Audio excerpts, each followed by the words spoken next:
Whoa, whoa, oh, oh, oh, we're live on Twitch. Whoa, whoa, whoa, whoa, now we're live on Twitch. Okay, guys, so today we're going to be watching Miss Illuminati herself explain exactly what happened and exactly her side of things. And you know what? We also have to celebrate the life of a great man, Mr. Jerry Springer himself. So, Jerry, RIP, we will miss you dearly. You have provided me, myself personally, years of amazing, great entertainment. And honestly, I don't think there's ever a way we'll be able to replace that type of entertainment value in our world. Jerry Springer, you will be missed dearly. And that actually does come from the bottom of my heart. But before we get into Jerry Springer Marathon and watching Jerry Springer shows to remember him, again, we are going to hear Illuminati explain herself for her previous actions. Now, if you're not familiar with the whole Illuminati situation, that's why I brought this video from Little Joel. Now, if you're not familiar, Big Joel is another YouTube creator. Very great YouTube creator. He does like actual detailed research on things and puts out great topics. So we're going to hear him talk about what actually happened. I've seen this before. This is for your sake, hey everybody. Not mine. So Little Joel isn't a drama channel. I've seen this. Let's listen to Little Joel now. Hey everybody, so Little Joel isn't a drama channel. I've never really engaged with dumb internet drama on this channel, but sometimes I see events transpire on the internet that absolutely force me to just talk about them. And this is one such occasion. We're going to be talking about something that just happened He doesn't even want to be talking about stuff like this, guys. He doesn't like talking about this stuff. yesterday. The massive YouTuber Illuminati calling out the other massive YouTuber Legal Eagle for stealing her editing style. Now, guys, Legal Eagle, I actually follow both of these channels, coincidentally. It's so funny. Legal Eagle is one of the channels I go to because I love like lawyer reactions and lawyer stuff like that. He's great. It started with him watching It's Always Sunny for me, and then he just went into a lot of other detailed topics. I really do enjoy his style. And Illuminati, I actually been watching her for a couple of years too, just like randomly popped up. I don't even know what. I think she covers more like businesses and stuff like that who are kind of straying away from where they should be. But, you know, these two beefing, I'll be honest, no one could have saw this one coming. I'll get into the nature of the accusations in just one second, but first, a quick note about plagiarism. Plagiarism is, of course, a really bad thing to do. It's not kind to take someone's work and pass it off as your own. But for a long time now, I've also felt like plagiarism is one of the most interesting moral transgressions that the internet has to offer. To justifiably accuse somebody of plagiarizing your work doesn't just establish that they did something wrong, it also establishes that you are, in some way, better than they are. The plagiarizer is not merely stealing your money or some object from you. No, they steal your mind. They are stealing most of your ideas. Now, guys, I'm not plagiarizing. I'm simply reacting. This is the part of me where I do this part and I say information. So remember, when you think about plagiarism, don't think about reaction channels. Except some reaction channels, just not mine. The things that you thought of and made. And so, in some way, plagiarism represents the most fundamental jealousy that can exist. A jealousy for your talent, a jealousy for the part of you that is able to make good things where they cannot. That's a weird thing to do, right? That fascinates me inherently. And so, when I saw this tweet from Illuminati, it piqued my interest. Okay, I'm going to go through basically this entire thread now, describe the nature of the accusation, and then and only then will I give you my thoughts. Illuminaughtii writes, not legal editors broaching my editors to take my video style, and when they didn't give up the info, they literally copied it. And by the way, I have the messages from my editor and found an email from them too. Just change the color from purple to blue? Huh. Interesting. In the next... This is cringe. Guys, you can't call somebody out for copyright claims on a video on something you didn't create.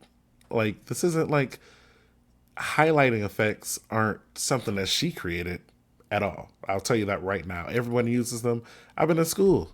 We all used them. Tweet, she writes, so I went through my emails and found this just outright saying, yeah, I'm going to do this, but if you could make it easier for me, I'd appreciate. And included is the email from Legal Eagle's editor. I work as an editor for Legal Eagle and was wondering if there was some After Effects plugin that you use for things like the intro to the first NFL video. We could recreate it, but we figured there was probably a faster method you guys were using. Then, a little later in the thread, we have Illuminauti's examples of plagiarism. Here's the first example, where she's claiming that the eagle stole her torn paper effect, and here's the second, where she claims he stole her text.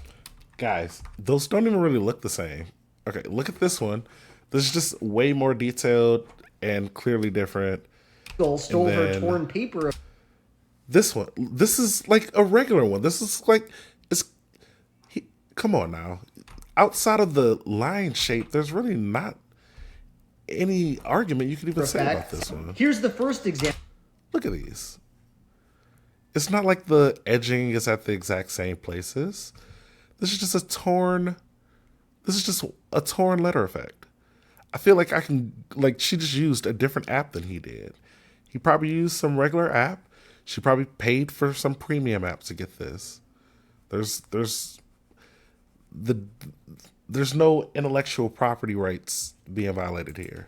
Example where she's claiming that the eagle stole her torn paper effect, and here's the second where she claims he stole her text displaying effect. And then, she concludes. That's the end of the thread. So, if there's one thing that intrigues me more than a justified plagiarism accusation, it's a spurious plagiarism accusation.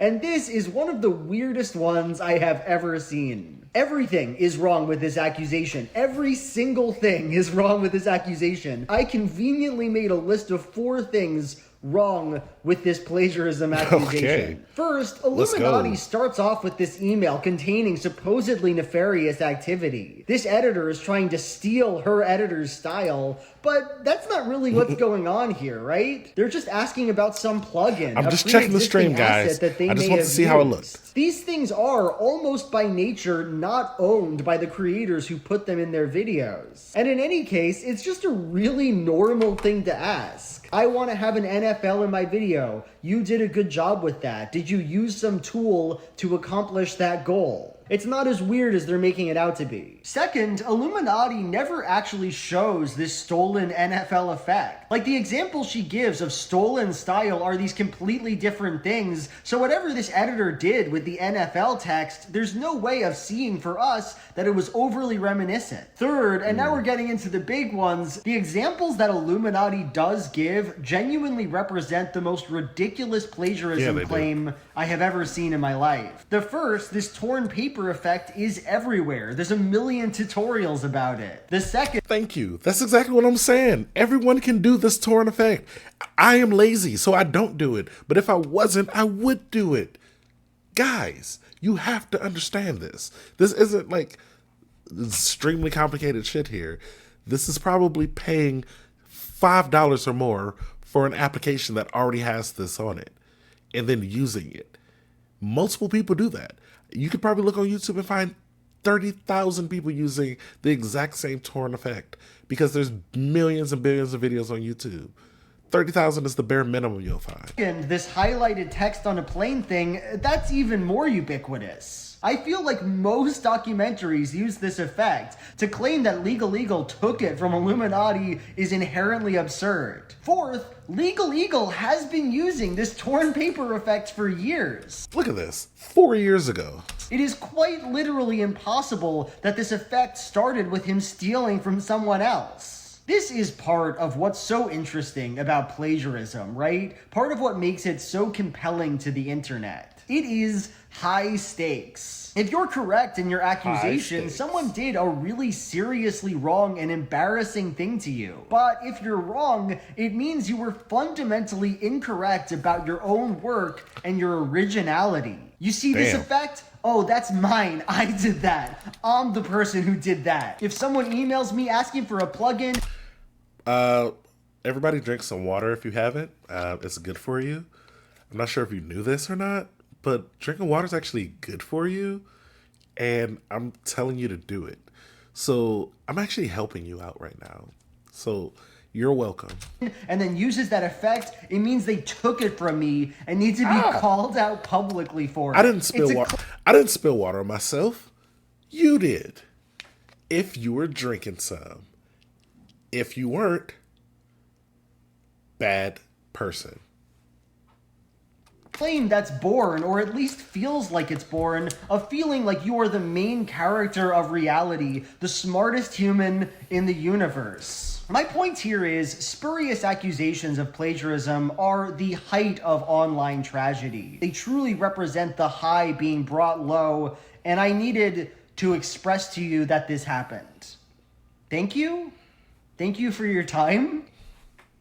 Wow, good video. Great video. So just an update whoa, guys, forget this. Hey, everybody. Not forget this, because Minority Report is a great show. Watch them. But we're focusing right now on Little Joel and his comments. Great video, Joel. Everybody go subscribe to Little Joel. You can also subscribe to Big Joel. They are the same Joel. He just has two sides to his personality. Now, let's hear Miss Illuminati herself explain. And we shall go through this. Let's hear what she has to say. We're going to give her a fair and honest chance to listen to what she has to say. So before we do, again, she claimed plagiarism on Legal Eagle for things that clearly were not plagiarism. She did on a public platform, which is Twitter, unnecessary. Now, we're going to take a hit, and then we're going to watch what she got to say.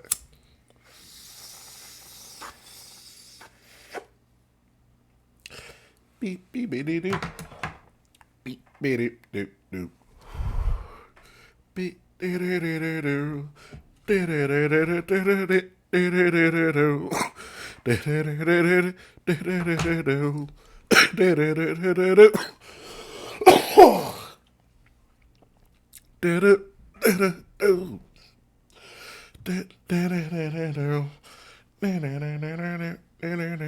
This is the pausing moment.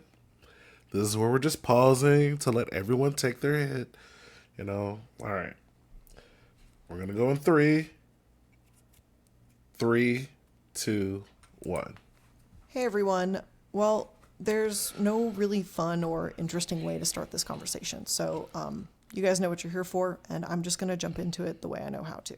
So, minimal editing involved. Perfect. As all of you know, many things have been said about me in the past week and a half-ish. And I'm someone who often doesn't speak my side of things, and that's something that's also been noted. Just for kind of full transparency in this, I'm going to be working from some of my notes that I've written to accomplish 2 main things. The first is mainly to keep me on track with the subject matter and off of tangents. I know I like to go off on tangents and talk about various topics all the time, but... Bro, people who go off on tangents, my gosh, that can be so annoying. Like, imagine watching somebody and then they're not focusing on what they're doing, and then they go on some random tangent that has nothing to do with anything. You know, it would be like, let's say you're just watching football, right? And then the game starts to come on, and then all of a sudden 30 other things pop up, and it's I just want to watch the game, but now you can't watch the game. And then what happens? Your television company calls, and they're like, "Hey, I'm sorry, you can't even watch the game on this channel because it's not a local game. Sorry, this is a NFL only game. You got to get a sports network now, buddy. You got to buy a package." And then you're just wait, how do we get from here to where we were before? That's why I don't like rants. Keep it on track. This is not that time. The second reason is really just to keep my emotions in check. A lot of the things that I'm going to talk about in... Jeez, imagine not being able to keep your emotions in check. Like you're just going over... Okay. Most of this video, to be totally honest with you, are things kind of from the past. They involve old friends, people that I used to consider close friends and I used to trust and really enjoy spending time with. And kind of reopening a lot of these wounds is really painful. It's really uncomfortable, and it's not something I ever thought I would ever have to speak about, especially... Okay. So on an honest note here, just from the first minute, it does seem like she's going to play the sympathy card. She is going to want us to feel extremely bad for her in this situation. I have a feeling that she's going to come out and say, I actually meant no ill will against Legal Eagle. I didn't, she's going to claim some type of ignorance here. So I don't know. We're going to see what she's got to say. I'm just giving my opinion from the first minute, how it comes off as she's like, it sounds like she's setting this up to portray herself in a certain way.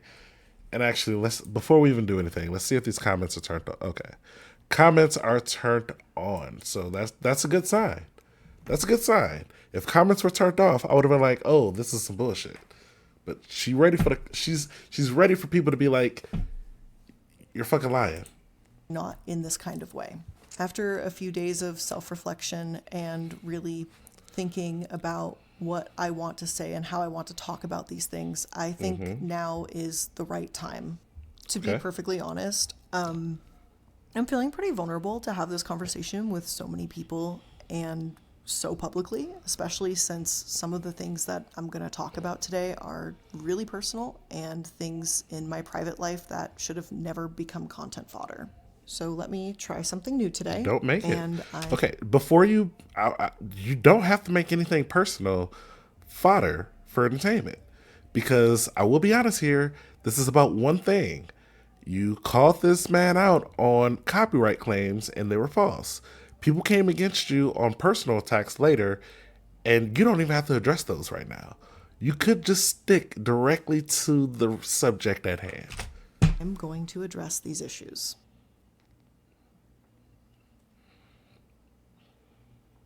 Now, before we get into debunking many false statements that have been made about me, I want to start with an apology. I have apologized privately to Legal Eagle the day after this incident occurred, though I have not been publicizing that until right now. Maybe this is something I should have said sooner, but I needed the time to think through the events that have preceded. And for those unaware, a short story through the events. Guys, does this feel like a great apology? Like, does this feel like a great apology? Like, I want to reach out and apologize for my tweet yesterday. I was quick to protect my editors when they brought this info to me, and I overreacted. I have deleted the tweets. Understood. Thanks for the apology, and thanks for deleting. Now, I mean, it seems very, very professional. Let's just say that. This doesn't seem like a personable, like, hey, I personally did this, and it really just seems like somebody could have wrote this. Somebody could have been like, hey, apology, but Google how to apologize, and this is what you'd get. So, me personally, it seems a little generic of an apology to me. That's all I'm gonna say. Should have said sooner, but I needed the time to think through the events that have preceded. And for those unaware, a short story. My editors came to me about how parts of a Legal Eagle video looked similar to our videos. And then there were messages and an email from one of Legal Eagle's editors asking for more information about how we do certain effects. I looked at the compared images that were brought to me and I said, wow, that does look pretty similar, and I impulsively posted about it on Twitter. Truthfully, I should have looked into this more instead of just putting the information You would think a channel that does research about things out there the second I had a gut reaction about it. I should have asked him what the emails were about, but I didn't, and I made a mistake, and plain and simple, I was wrong. So to Legal Eagle and team, I just want to reiterate that I messed up, and I'm sorry for any stress this may have caused you. I do feel like you should apologize to the person directly who reached out, just because that person did get the brunt of it, and like his information was being copied and shared around because he asked a very simple question, and you guys decided to take it this far, and like you started all of this realistically. So I feel like he kind of deserves a personal apology. That's just my opinion. And of course to your team. I know I apologized privately and removed the tweets with that apology, and I'm now publicly sharing that information with all of you. And I want to extend that apology to my audience and to listeners who are disappointed in me for this, because I'm also disappointed in myself. It was a quick-drawn decision and it wasn't thought out. I promise to do better. Now, as we continue in this video, I do want to give you a heads up that there will be trigger warnings for various sections as needed. I also want to go ahead and let you know that I will be providing a public Google Drive containing any and all relevant information that I will address in this video, similar to how I provide a source document for every episode of mine.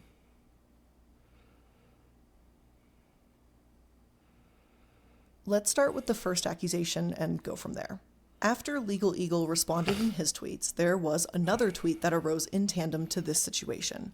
And that tweet was made by another YouTuber called HBomberGuy. And this... Hey, I also follow HBomberGuy. He makes really great detailed videos on things. You know, he debunks a lot of things, has a lot of debunking anti-vax, stuff like that. You know, a lot of... Oh no, I think that's her video. He does a lot of debunking videos. He does a lot of detailed research. Sometimes he does like random long videos on like video games, like detailed history and aspects of them and how they like affected him growing up and made him feel. I love it. He has a great channel. If you guys haven't, go follow HBomberGuy as well. This YouTuber is someone who also creates longer form content. As someone who creates this type of content and researches various topics, the main thing to keep in mind is the source material used. Things like articles, interviews, videos, documentaries, academic essays, and so on and so forth. As video essayists, this is a core concept to both Harris and myself. Before I get into the accusation itself, I want to address the topic of plagiarism. And that word has been tossed around a ton, and it's not something to be taken lightly. And I just want to take a minute to define this word. On screen are definitions for the word plagiarism as defined by Merriam-Webster. Oh, okay, so she's gonna say that she did not claim any type of plagiarism. Dictionary.com and the University of Oxford. I'm showing multiple sources defining plagiarism, but the overall definition is going to boil down to this. Plagiarism is to take someone else's idea as their own or to not credit the source. With that definition being clearly identified, well, those are two different definitions, but okay. Let's go ahead and take a look at what Harris brought to the Twitter table. Harris posted this video saying, and I quote, "Personally, at Illuminati, I would define plagiarism as something a bit more specific. For example, copying someone else's documentary directly into your script." End quote. However, in his own video, he shows where I'm audibly quoting a direct line from the documentary, and even visually you can see it on the screen with the quotation marks. Additionally, you can even see the dual ellipses on either end of that quote, indicating that more of that source was being cited. When you go to my sourcing page for this particular episode, you can also see that the documentary is listed as a source. It has been 3 years since I posted this episode, and I've been really grateful to be able to continually learn and grow with time. Since then, I have learned to be much more overt and obvious with citations, something that may not have been perfectly clear to me 3 years ago. I apologize for the oversight of not making that quote more clear. At the time of recording, it was really obvious to me that it was a citation of the documentary, especially in full context of that section of my video, because that section was wholly dedicated to Brian Deere's work. And for some clarification, I would like to provide both you and Harris with the script that I was working off of. It will be available in the Google Drive. While I believe emphasizing the key phrase of the quote about stopping injections on autistic children was, and still is, very important to point out, the quote should have been fully displayed on screen. This was certainly a poor editing choice, and it's an editing style that I no longer utilize, but it's most certainly not plagiarism. But with that being said, I still want to take accountability where it's needed, so I still would like to apologize for this citation not being made more clear visually in that video. Harris, I am also someone who takes plagiarism seriously, and I do see where your criticism comes from, but Unfortunately, this was simply an oversight on an editing error, but not an act of plagiarism. To me, at the time of the recording, the entire section was very obviously a citation, even as seen in the script. There was a visual change to break up the many words that would otherwise be just chunked onto the screen, which, looking back at it, despite not being so visually appealing to have tons of words on the screen, this should have been an opportunity to provide that full quote to avoid any confusion like this whatsoever. Based on the definition of the word plagiarism, his claims are simply false. Not only is the source quoted on the word plagiarism, his claims are simply false. Not only is the source quoted on screen, it's also cited in the sources list, which, again, I will provide in the Google Drive. As a more seasoned video essayist now, I've been lucky that I'm able to continue learning how to showcase facts and other relevant materials in an interesting and educational way. And I'm really excited that I get to... See, I actually can see a little bit why he would say something like that, though. Because it's not even about how you read it off and the fact that you just reread. It's like, okay, in my opinion, your audience would have to like know, outside of just like looking through your sources, which, let's be real, most people aren't going to do. Most people aren't going to be like, oh man, this detailed researcher did a 45-minute video. I'm going to look through all their sources to make sure it's accurate. A lot of people will just be like, you know what, I watched 45 minutes of it. I trust what they had to say. If I didn't trust it, I would have cut it off at 5 minutes. And they're just going to go from what you say there. And unless people have background history of that individual that you're quoting, or just watched a bunch of documentaries, or just seen this person before, know about the research, have heard that quote, they are going to just assume you made that quote, you know, or that you're getting a quote there without, you know, providing research or saying who this quote was from, which in Bomber's, like in his stance, that would be your exact definition of plagiarism. Now, I'm no lawyer, so I'm going to let this play. Continue doing that. I'd like to think that in the last 3 years, myself and my team have grown to create better content that is educational and entertaining, and this is clearly an example of how we have improved since that time. I have nothing but love for everyone on my team, from editors, writers, artists, and even some of the not so fun kind of clerical duties like payroll. I'm always going to have their back, even if sometimes things slip through the cracks. We're a team of people who make human mistakes. We're going to continue to improve content as the years continue, and we'll always be able to learn and improve from the past.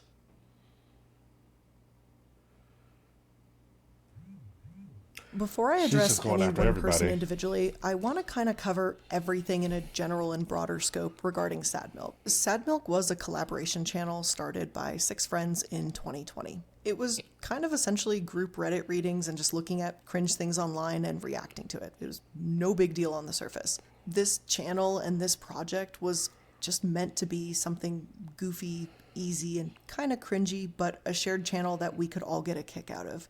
It was just supposed to be a bunch of friends hanging out, reacting to funny images, and just having a good time together. Okay. I mean, the channel name was literally called Sad Milk, so it wasn't really something that anyone was taking too seriously. Discussing Sad Milk now in current day is... I mean, 174,000 subscribers is, you know, it's a little serious. Not for, I guess if you have like 1.3 million, then I guess you don't take things like... You just be like, ah, man, screw that channel. It's always a little bit bittersweet for me. It was a fun project among friends that turned sour. The issues I'm about to address cost me some of my closest friends at that time.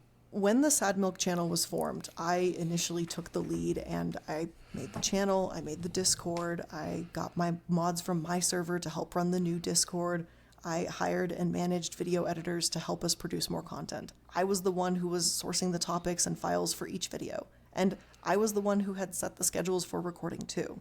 The reality of the situation was this: with creators in different time zones, it was logistically pretty hard to get everyone together at one place in one time. We tried to do it organically multiple times, but unfortunately someone would always end up missing from the recordings. There's a lot of work behind the scenes that goes into a YouTube channel, and I bore the brunt of it for this project. And it wasn't something that I was doing to have total control, as some members have suggested. I managed the schedules and the editors because it was just something that needed to be done. People weren't stepping up to the plate, and I did, and I ultimately bit off more than I could chew. It was...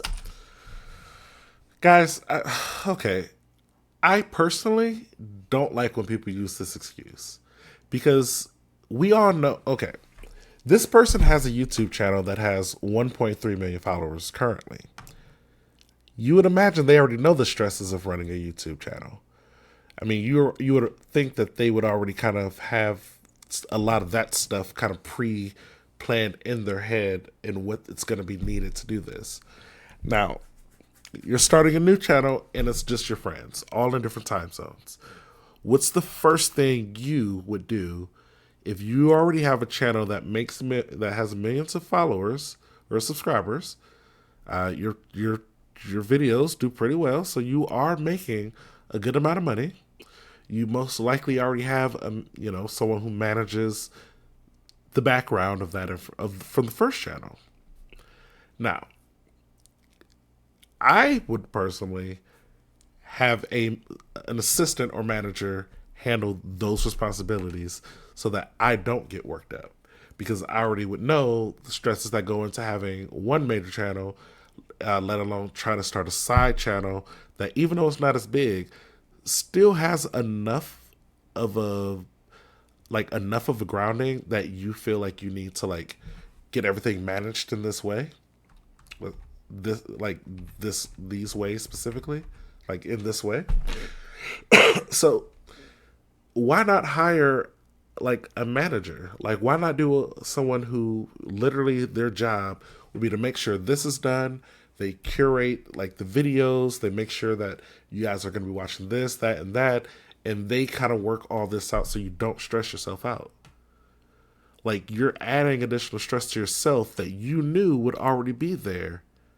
And now you're upset about it and you're saying, oh man, other people didn't step up. I had to do it. I had to be the one to step up. So you guys needed to do the milk thing, the sad milk channel, literally every day of the week from 10 a.m. to 2 p.m. 6 p.m. to 11 p.m. So this isn't even like a quick thing. Obviously it's a podcast. You may want to do a couple of hours on it. One person scheduled for about 4 hours here. One person scheduled for almost 6 hours. Like 8 to 8. It's up.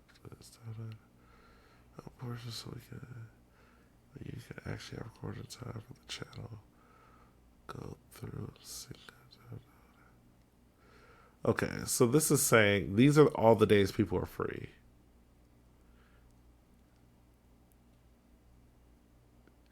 Yeah, again, you're just adding stress for yourself.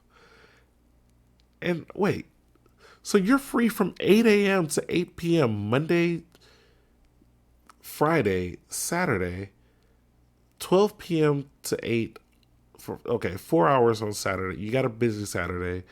You got a free morning on Tuesday. And you got a busy Thursday and Wednesday. Most of these days, I feel like I'm sorry, but like a regular person would be busy a lot of these days. Salty was less busy than you. He only had literally from 6 p.m. to 11 p.m. every day. Like Saturday was his least busiest days. Shit. This just seems like people were genuinely busy. Like, you honestly had the most open time in your schedule to get this done.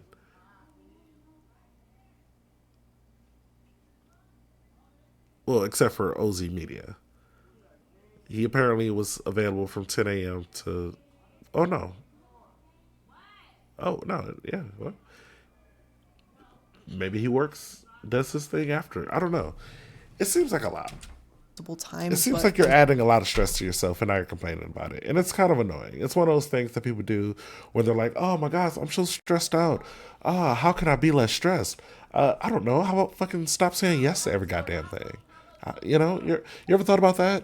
You ever thought about just saying, like, I'm sorry, I can't handle this responsibility right now. It's going to be too much of my mental.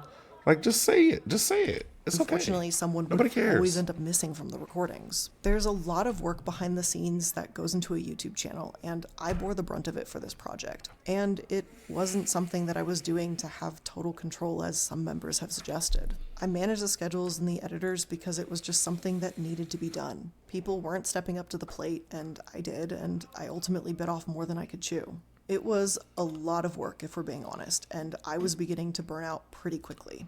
Had I known how I would have been treated through this channel and afterwards, I never would have joined this project. Essentially, everyone in the group had two main responsibilities for Sad Milk. The first was that you had to show up to the scheduled recording, and the second was you had to pay your portion of the editor's fees as they arise. After the editors were paid, any earnings that were left in the channel were split into 6 equal pieces for each person. Since this was a project among friends, we all initially agreed to just split the earnings 6 ways, even though I was taking on some extra responsibilities. When it was time Here we go. to pay the editors, I wasn't answered or told that they would just get it to me later. I had to do this at various points with a vast majority of the members of the group. They would eventually get around to reimbursing me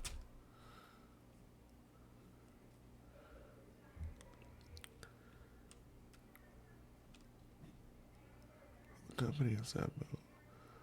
Wrong side will transfer as soon as check off the outstanding stuff when I get the paperwork in a couple of days.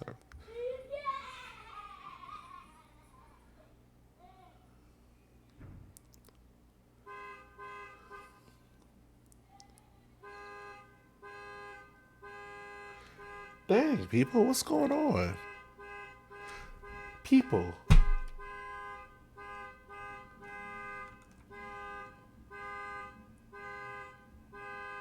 Chat, do you guys hear this? It's crazy, right?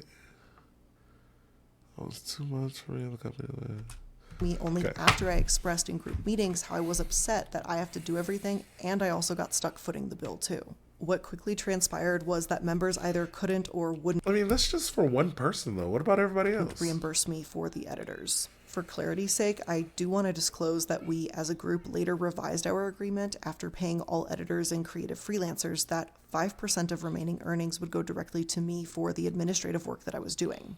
After that, the remaining earnings would then be split amongst the group evenly. Ultimately, the channel made very little, and it actually cost a lot more than we earned a majority of the time. Something the Click brought up in his Twitter thread was that I was I angry. mean, you guys are paying multiple editors for a channel where you guys just react to videos and talk as friends.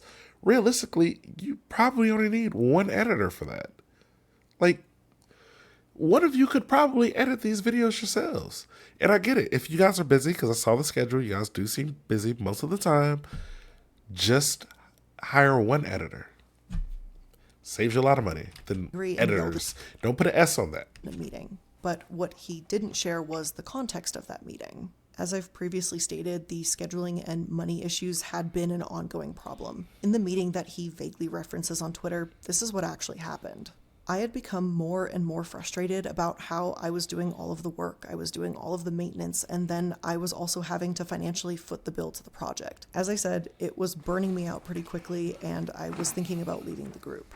Ozmedia suggested that he try to run the meeting and I not attend, and I agreed. But One Topic and Click were very insistent that I be there, even though I said I was not ready to talk and I needed more time. So when I entered the call, I tried to let everyone know that I was uncomfortable with having this conversation and I was not ready to have it. Again, I would like to point out that at this point in time, I mean, couldn't you have just been in the meeting and not talked?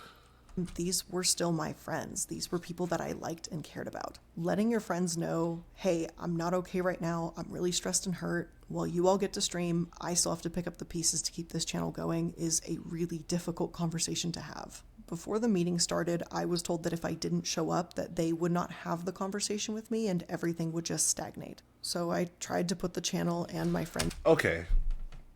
If they said that to you, that is the most childish shit anyone could possibly say, and you should have told them as an adult, tell me right now what you have to say. Like, realistically, as an adult, that sounds like the most childish thing anyone could ever possibly say. Oh, if you don't attend this meeting, we're not going to resolve the issues that we have with you. And we're just going to have them linger on until, I don't know, one of us gets upset and just burst out. Does that sound like something a reasonable adult would say? Like, realistically, does that sound like something any reasonable adult would say and it makes sense? Wow. Guys, 12 minutes in. 12 minutes in, and this is already crazy.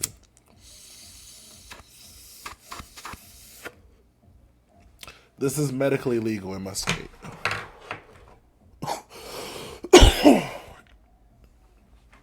If it's medically legal or recreationally legal in your state, feel free to take a hit with me. If not, nah, get out of here. Get out of here. Get out of here, you filthy animal. Needs above my own. Reluctantly, I joined the conversation, and as I was speaking, one topic talked over me, and out of frustration of this happening yet again, I raised my voice and said, "Can you shut up and let me talk for once?" And he left the call, and that's the last time I ever spoke with him. Looking back at it now, I should not have spoken to my friend like that. Hold on. My voice and said, "Can you shut up and let me?" And reluctantly, I joined the conversation, and as I was speaking, one topic talked over me, and out of frustration of this happening yet again, I raised my voice and said, "Can you shut up and let me talk for once?" And he left the call, and that's the last time I ever spoke with him. Okay. Two things. You're talking, he interrupted you. That is very frustrating. And if he did that, you know, he probably has a little bit of issues. Like, realistically, if you're in a meeting, whether it's friends or other people, and you guys are trying to have like an actual civil meeting, and somebody does something like that, then everyone in that meeting should kind of like just tell them how wrong they are, acknowledge the situation, and tell them that they're messed up. But two, I don't know. Your first reaction has been like, "Shut up, let me talk for once." That sounds like you're implying that they do this more than like fairly often. Like, you're saying that this isn't the first time they've cut you off while you've been talking. This isn't like, this is a common occurrence from this individual, or else the way you said that it just wouldn't have been phrased like that. You would have said, "Shut up and just let me talk right now," or "in this moment." But you said "for once," which implies, at least to me, this happens all the time, and you're sick of it, and you're calling them out, and you probably said it with a lot more veracity in your voice than how you sound now. With that being said, I don't know who I believe in this situation. Looking back at it now, I should not have spoken to my friend like that. I felt that I wasn't given time to process and think things through, and in process of, emotion vomit came out. One topic, I would like to apologize for that, this time publicly. Clearly, this was a situation that affected all of us very deeply and personally, and this was an exciting idea, but one that never really took off the way I think we thought. Okay, so this is a very strange apology to me, because this is more like a... This is like when somebody says, "I'm sorry, but here's a whole bunch of reasons why it's actually not my fault. But for you, I'm going to say I'm sorry." That's how it comes off to me. It may not come off that way to everyone else. If I sound like I'm being an asshole, I'm sorry. And that's a real I'm sorry too. I'm genuinely sorry, guys. But no, it just really does sound more like she's like she had a big like build up, and that had a lot of explanations on how she felt in those moments, things like that, and it just ended with and you know, even though this is completely understandable from my point to do exactly what I did, I will still apologize for it. Even though, if you hear this whole story, it actually sounds like I should not be apologizing, and you should be apologizing for me for finally letting me talk for once. Thought I could. To all of the members of Sad Milk, I just want to say that I'm very sorry. And that's exactly how the apology to H Bomber Guy came off. As far as the apology for Legal Eagle, I will say this again. That first apology, the written out one, definitely seemed a lot more like somebody just typed this up for me 5 minutes ago. And this second one here, just, again, I feel like she didn't even apologize to the guy directly that she called out for asking for help. Like, one guy specifically asked for help for a video, not even like, oh, can you help me make this video? Oh, can you just show me what plugin you guys use to get this one effect? We actually can do it on our side, but I've just figured since you guys did it, you might know like a quicker way to get that done. It's a cool effect. I thought it was cool. We just want to get that done. And that was how your reaction was. So a lot of this is why I really shouldn't be sorry in this apology. Sorries to me. That I caused you stress throughout this project.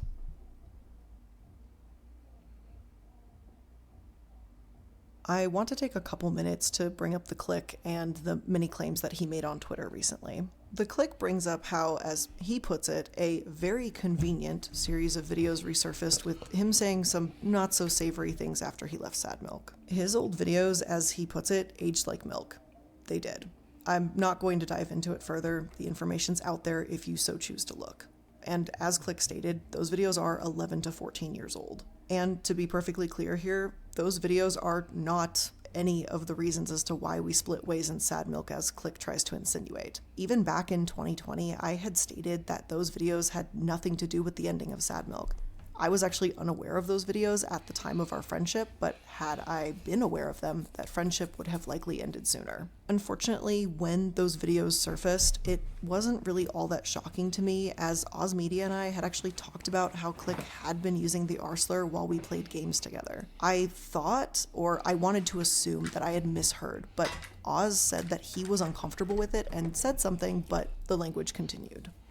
Click, you are right. Those videos in question are old, and at this point, they're kind of irrelevant. People can learn and people can change. That being said, at the time in 2020, Click was still using horrifying language and slurs that have long been deemed unacceptable. I'd now like to address the Click's claims that I had any involvement in trying to gain control of his Discord server by, as he says, tossing around accusations at staff. Because unfortunately, there were some truly sinister things occurring in the Click's Discord that were brought to my attention. For this next section, I would like to provide a trigger warning. There will be mentions of explicit sexual language, mentions of pedophilia, graphic imagery, and inappropriate behavior around minors. Before I go any further into this, I want to mention that there's going to be resources in my description box regarding what... I don't remember any of these accusations. Like, what the fuck? Like... We getting into like pedophilia and shit now? Like, I thought we were just talking about copyright claims and like false accusations about like that type of stuff. When are we getting into the trenches of this shit? What the fuck? I'm about to discuss now. I do think it's relevant to bring up that in 2019, the Click's channel was terminated by YouTube for sexual content. At the time, a few YouTubers, including myself and Oz Media, band together to help reinstate Click's channel.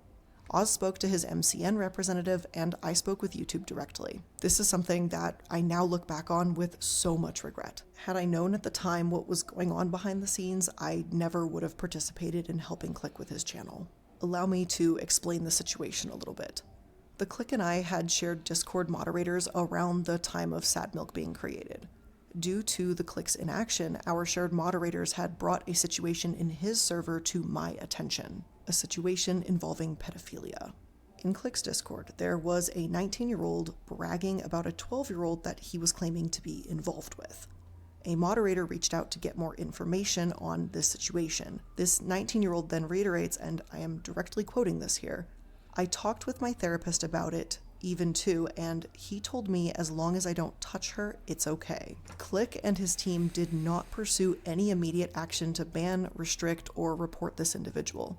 So those shared mods came to me, and they told me that they were uncomfortable. So we used this individual's ID number and we banned them from the Sad Milk server and from my server, and we reported them to Discord's trust and safety team, who we hope did pursue this further. Then I went to contact Click to see what was going on, and it was mainly because I didn't want to believe that he would blow off someone clearly discussing such an inappropriate relationship. In fact, this was right off the heels of one of his admins sharing pornographic content to people that they knew were minors. One thing that I would like to point out here is how these users were pushing pornographic materials to a minor who explicitly states that their parent is in the room with them, so they were hiding their phone. I would like to point out that a common tactic for abusers who are attempting to groom children is that they expose them to pornography and other sexual content in an attempt to desensitize the child. I'll provide Rain's page on grooming for further information. And if you're a child currently in a similar situation, I urge you to speak to a trusted adult or authorities. And again, resources will be provided below. Having to relook at these messages again still makes my stomach turn, even 3 years later. When Click didn't initially take action, I switched tactics with him and I called One Topic, who was and still is, to my understanding, one of the Click's closest friends on social media. I got into a call with both of them and I shared these files with them, and One Topic opened the files, he was horrified, and he said, and I quote, "I've read one and I don't want access to those screenshots." It was after this conversation that Click took action and reported and removed that individual from his server. I really wouldn't lightly make accusations like this unless I had seen them for myself. And let me be abundantly clear here, I am not trying to accuse the Click of pedophilia, nor do I have any reason to believe that he could be a pedophile. However, he cultivated an environment that was a breeding ground for inappropriate behavior with minors to occur, and that's exactly what happened. Having our shared moderators approach me in my server about this very serious situation in his server was extremely uncomfortable, but something the moderation team felt needed action that was not being taken. So wait, you've known about this for how long now? And you're waiting until your Illuminati exposed video to bring this to light? Why? Like, why not just call him out for this the moment you found out about this? When did she say she found out about this? Seen Guys, I'm tripping. them for myself and let the situation in his server to my attention, a situation involving pedophilia. In Click's Discord, there was a 19-year-old bragging about a 12-year-old that he was claiming to be involved with. A moderator reached out to get more information on this situation. This 19-year-old then reiterates, and I am directly quoting this here, "I talked with my therapist about it, even too, and he told me as long as I don't touch her, it's okay." Click and his team did not pursue any immediate action to ban, restrict, or report this individual. So those shared mods came to me, and they told me that they were uncomfortable. So we used this individual's ID number and we banned them from the Sad Milk server. So wait, why didn't they ban him before? Why did they come to you to ban him? How old are these monitors? Like, how old are these guys? Isn't it their job to, like, monitor this shit and, like, get that taken care of? They're coming to you for it, asking, "Oh my gosh, he didn't take this person out." Like, I know my job allows me to, but should I? I think he's doing something wrong. Guys, grow the fuck up, people. Like, grow up. You are a adult. Make a fucking decision on your own. This isn't even like an Illuminati issue right now for me, except that she knew about this and she's just not, like, bringing it up, like, out of nowhere. Why aren't these moderators? Why aren't the moderators moderating and being adults? You're co-moderators, so co-moderate that channel. Gosh. And from my server, and we reported them to Discord's trust and safety team, who we hope did pursue this further. Then I went to contact Click to see what was going on, and it was mainly because I didn't want to believe that he would blow off someone clearly discussing such an inappropriate relationship. In fact, this was right off the heels of one of his admins sharing pornographic content to people that they knew were minors. One thing So she said this is right off the heels of that, which means this happened in 2020. right off the heels of that would mean, I would imagine, sometime that same year or within the last 12 months of this incident. So it is currently 2023, April 2023. So she has been holding on to this for a minimum of 1 to possibly 2 years, depending on how long she counts as off the heels of this incident.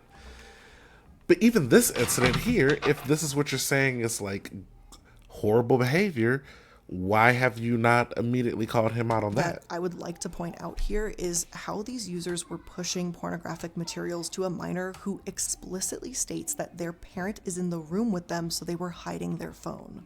I would like to point out that a common tactic for abusers who are attempting to groom children is that they expose them to pornography and other sexual content in an attempt to desensitize the child. I'll provide Rain's page on grooming for further information.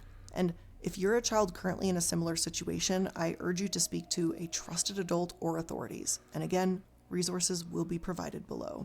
Having to relook at these messages again still makes my stomach turn, even 3 years later.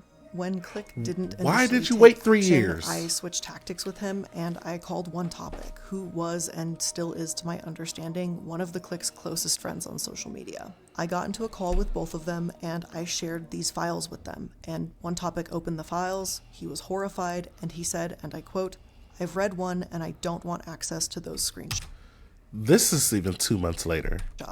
It was after this conversation that Click took action and reported and removed that individual from his server. I really wouldn't lightly make accusations like this unless I had seen them for myself. And let me be abundantly clear here, I am not trying to accuse the Click of pedophilia, nor do I have any reason to believe you're here. So wait, does she... reported and removed that individual from after this conversation that Click took action and reported and removed that individual from his server.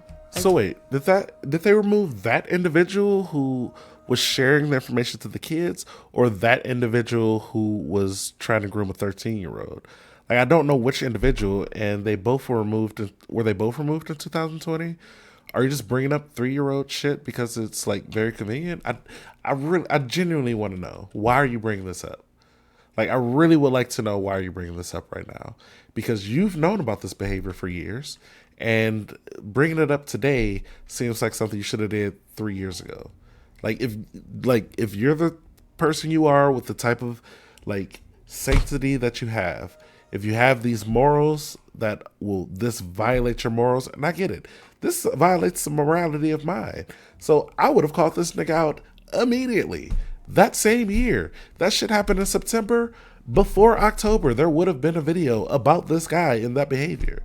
Like, fuck being friends, bro. Like, you got to do some shit about this. I really wouldn't lightly make accusations like this unless I had seen them for myself. And let me be abundantly clear here, I am not trying to accuse the Click of pedophilia, nor do I have any reason to believe that he could be a pedophile. However, he cultivated an environment that was a breeding ground for inappropriate behavior with minors to occur, and that's exactly what happened. Having our shared moderators approach me in my server about this very serious situation in his server was extremely uncomfortable, but something the moderation team felt needed action that was not being taken. Further, again, why are they coming to you? Well, why didn't they go to him? Did they feel like it would be like, oh yeah, it would be crazy to go to him for this because we've gone to him and he doesn't care? Or like, we've gone to him and he specifically told us not to come to him with this again? Because they went to you and then they did the same action they would have done, I imagine, if they went to him. So I'll be honest, this sounds like your editors are very childish and they need to be replaced. If I were you, I would start replacing these monitors, these mods. They seem like they're like children, and they actually do need to be replaced.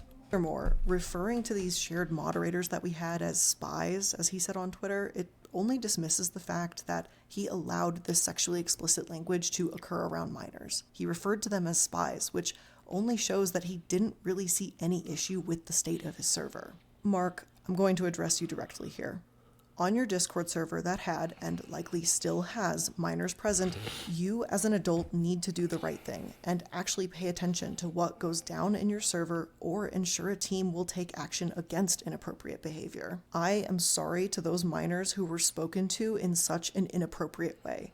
You were, and some of you likely are, still children. Adults should not be having sexually charged conversations with you or sharing sexually explicit photos with you. This is and always has been unacceptable. I will be providing links in the description box for a few resources for anyone who has been negatively impacted by these events. This is a great straw man argument. This is a fucking incredible straw man argument. Like, if I was going to make an argument that had almost nothing to do with what the original video was, it would have been something similar to this. But I wish I could have done more. And I wish that the Click had more accountability of his own server. I also hope that since my falling out with Click, that he has learned from his past errors and worked to better himself. Oh, I'm sure he's learning. He's learning learning a lot right now. The moderation team are holding themselves to a higher standard. The past 3 years have been challenging to all of us, and I think it's safe to say that living through a global pandemic has changed us in one way or another. Click, I hope you have learned to not tolerate such behavior in your server. I hope that you have learned from this and that you'll continue to strive to do better. I truly regret ever being friends with you. And I hope that I can finally close the door on that chapter in my life. I want nothing to do with you, and I can only hope that I will no longer be associated with you after all of this. I have a feeling that he will come back and have something to say about that.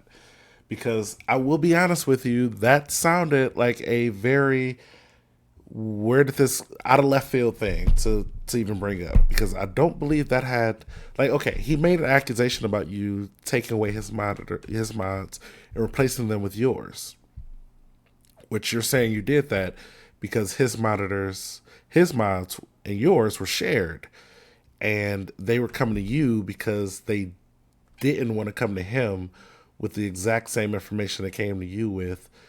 Either they didn't feel comfortable enough, or, again, in my personal opinion, they just weren't being adults and decided to just handle something that clearly should have been handled without even bringing this into you. And now you're holding it against him because they came to you instead of him over this situation, which I'm sure he has, like, does he only run this Discord? Because if he has another channel, he's probably just as busy as you are. And if you're busy and it's so stressful to hear about this, then, like, he may be busy.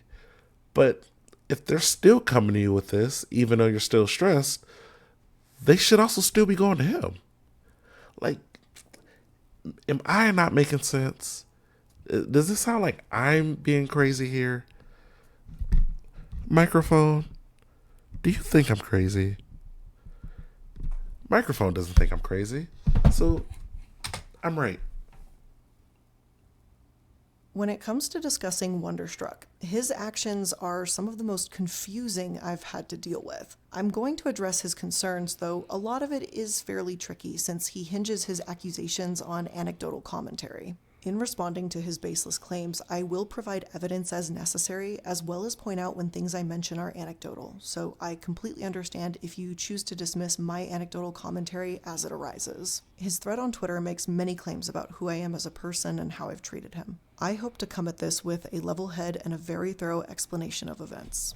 I plan to dismiss all anecdotal evidence on both sides. With that being said, let's start with Wonder's accusation of wage theft. That's a big one, and it's important. I talk often about how paying your people is important, so I know how ironic it must look to have that accusation thrown back at me. To begin, let me explain Wonder's employment history with me. During Sad Milk, all of us were contractors to that channel. We were paid as contractors so we could handle taxes in our respective countries on our own, as not all members were American citizens. As many of you are aware, video editing is largely considered gig work, and in the industry, most folks are contractors and work on a variety of projects for different clients at the same time. During December 2020, like all of the members of Sad Milk, Wonder was considered a contractor. On December 24th, 2020, at 5:39 a.m., I received a message from Wonder letting me know that he took a shot at reworking a video that had already been edited by a different contractor. I want to clarify, I did not ask him to do that. Didn't get changed by the deadline, so I went and reworked the video with a short time. Had used the version of playing this video without music. I've never done a video in this style. Tried my best with it. I don't know if you had time to playing how it went. He knows how to edit, just wasn't exactly right. I said, viewer, it was static and somewhat dull. I know with time, seeing time, there's a link and whatever.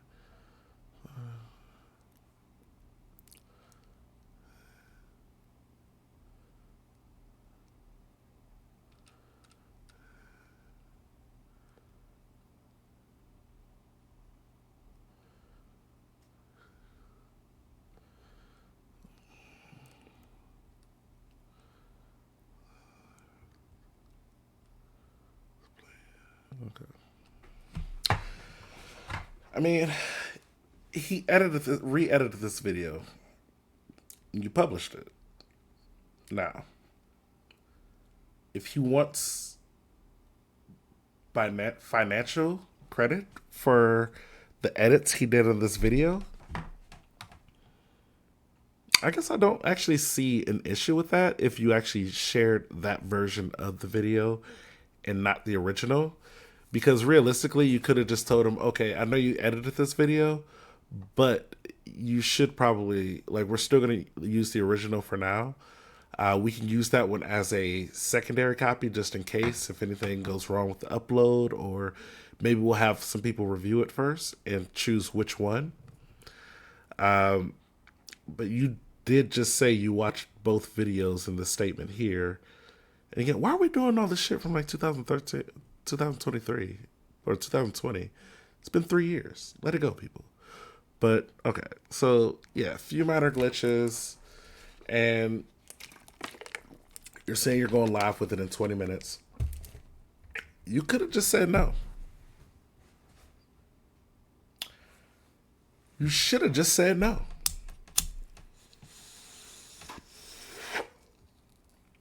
The opportunity to say no was at your fingertips. You did choose to say yes. So,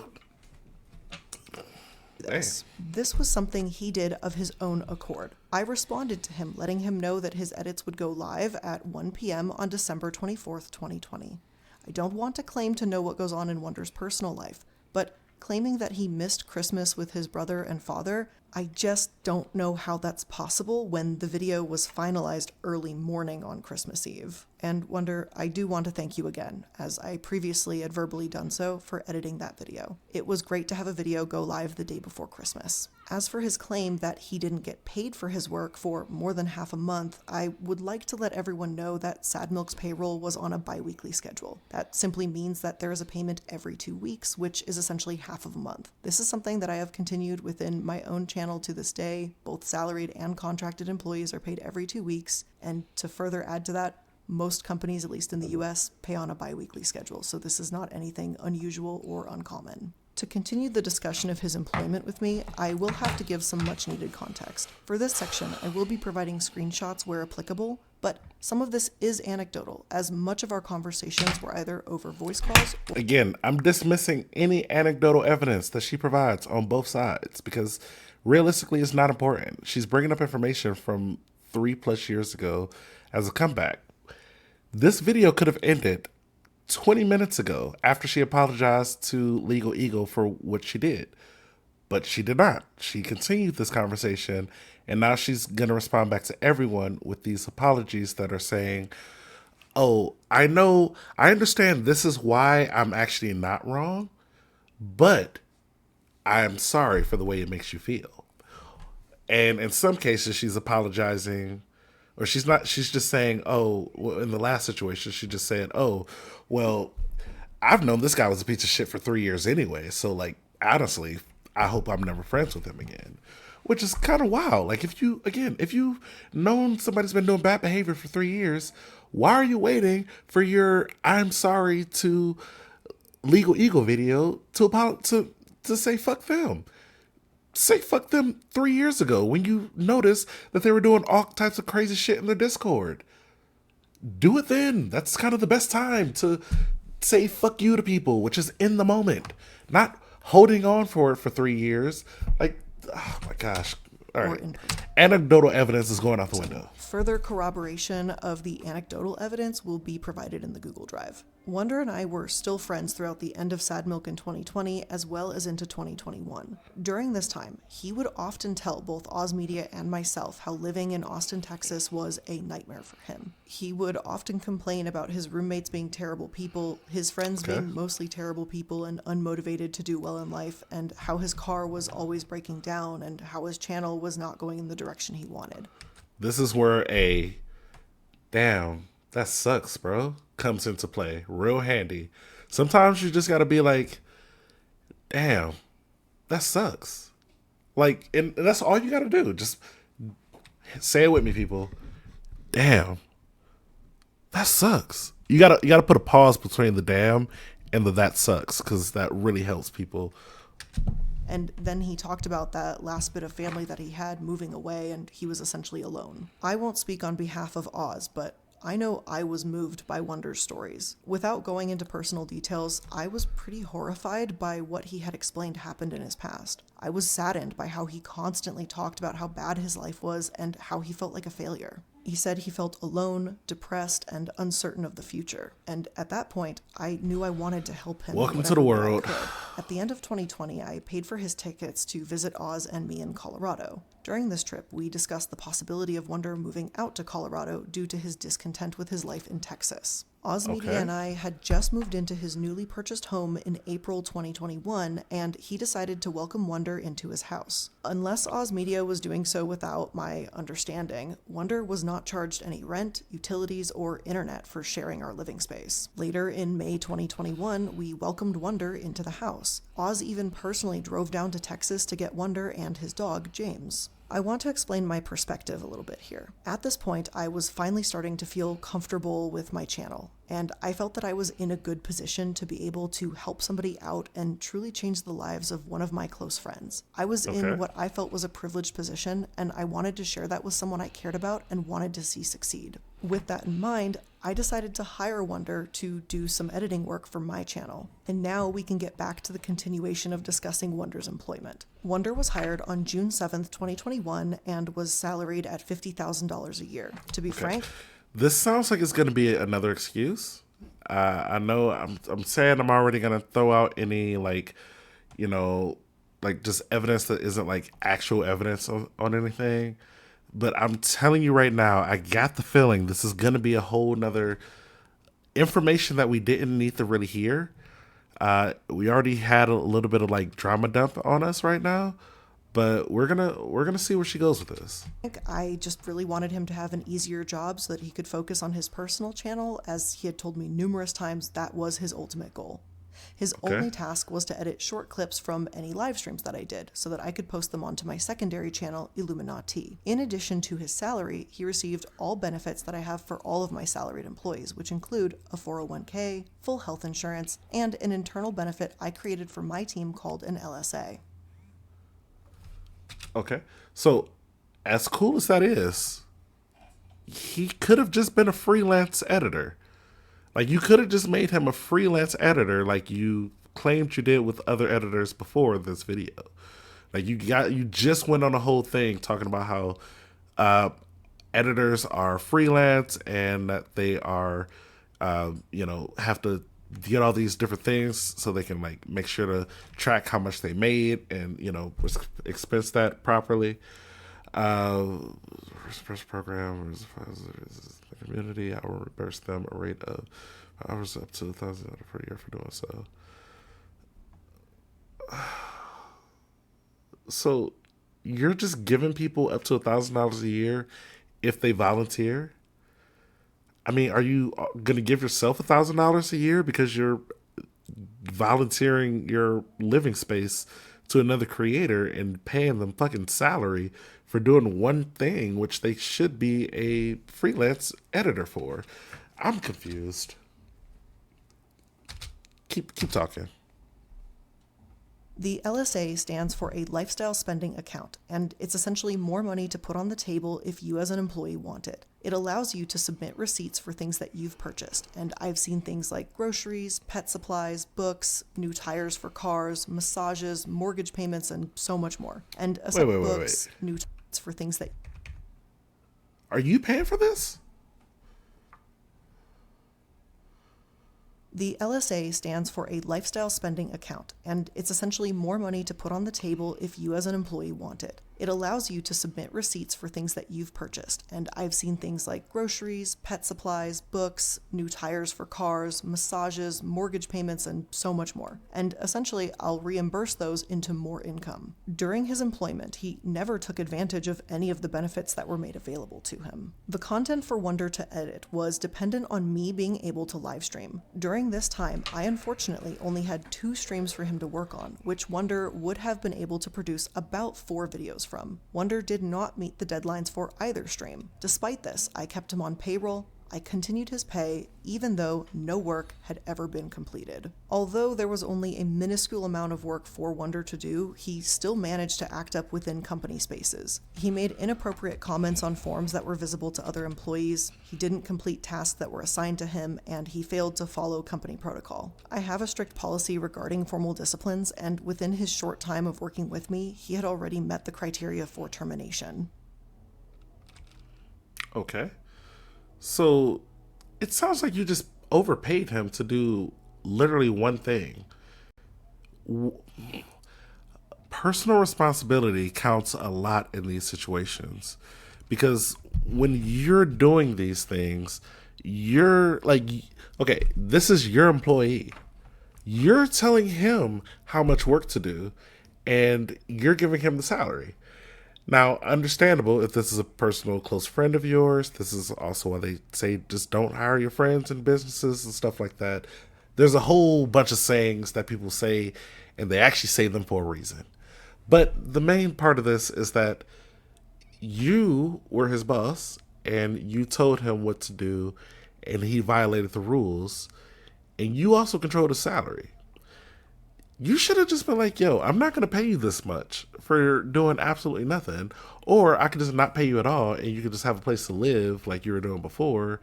You could just fully work on your channel. I'm not going to give you any responsibilities or any of the benefits. That'll be the best thing.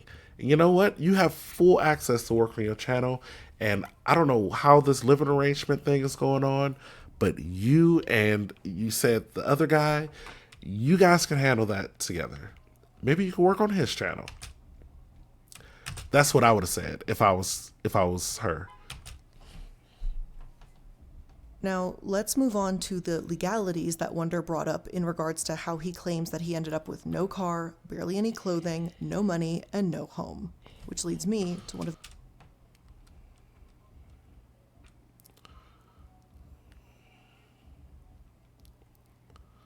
the stupidest mistakes of my life. After repeatedly hearing Wonder say how desperately he needed a car, and after believing what he said about how miserable he was, I decided to try and help my friend. Hold on, what was that? To clarify, he did own a car, but it was very old and falling apart. When we discussed him moving out to Colorado, he said his car wouldn't be able to make the drive because it constantly falls apart. Okay. Look. So guys, she actually may need a little bit of an editor here. I see there, so he said his car wouldn't be able to make the drive because it's spelled wrong, because constantly falls apart. Because it constantly falls apart, there should also be a comma. Leaving what he said about how miserable he was, I decided to try and help my friend in a way that I now realize was pretty idiotic. I look back at this decision with regret and embarrassment. This part will get a little nitty-gritty with the details, but I believe I need to fully flesh out all of the information to give you the full picture. After many in-depth discussions with Wonder, I made the decision. Everybody drink water.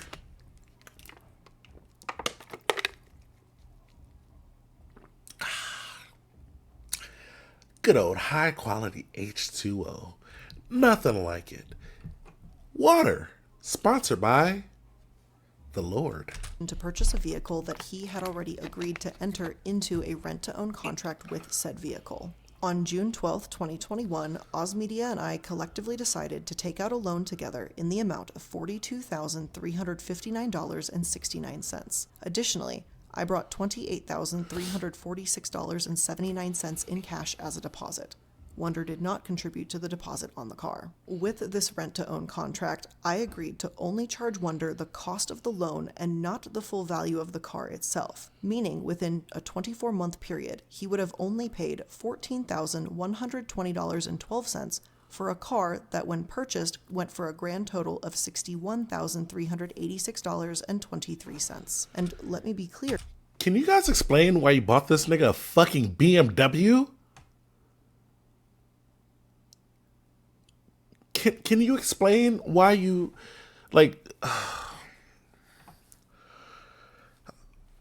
okay, if your friend needs a vehicle and they can't afford a vehicle of their own to the point where you have to get them a loan, and you want to get them a reasonable vehicle and a reasonable loan and make sure that like you're actually going to do this, which already you taking out a loan for someone else actually does put you responsible for that loan.